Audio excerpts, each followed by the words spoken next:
Jody Hice, the Georgia Republican congressional candidate and radio host, has something new that he'd like to blame on secularism. Let's listen. I feel that God's going to give you something to say to this nation at this time, because what's happening at Penn State, I really believe this is a microcosm of what is happening to the whole nation. Go ahead.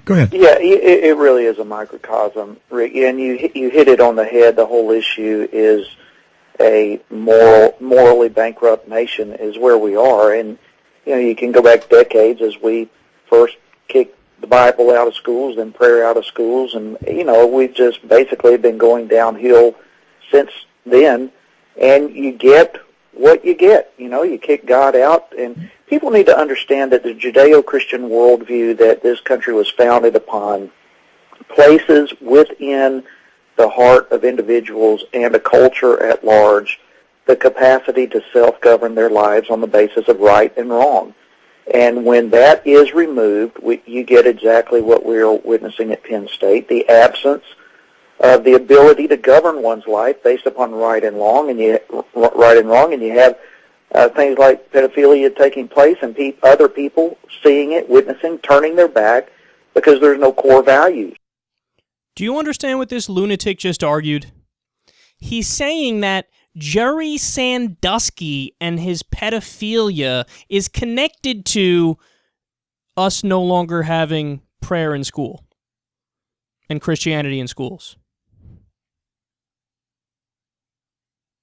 The thing that's so obnoxious and annoying about the far-right conservative Christians is that they don't even bother to try to make a logical connection. They just take random disparate talking points that they have in their head that represent their beliefs, and they just connect things. Anything that's negative that happens, just pick one of the things in your mind that you dislike and connect it to that. All right, so there was pedophilia happening. What can I blame this on? I'll blame it on the liberals. It's the liberals' fault.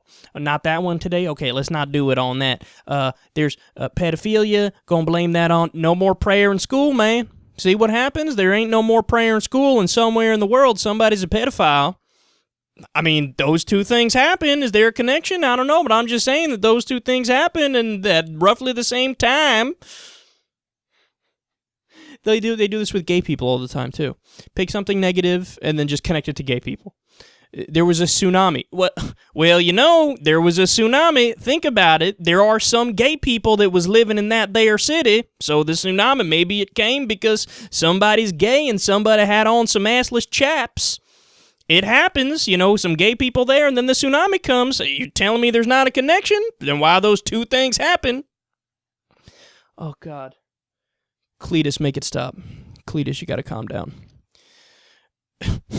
It's like, in order to get through these people, we'd have to sit down and explain what logic is and what rationality is and how you make deductions and explain to them, no, you can't do that. You can't just take something you don't like and say that that's the cause of X.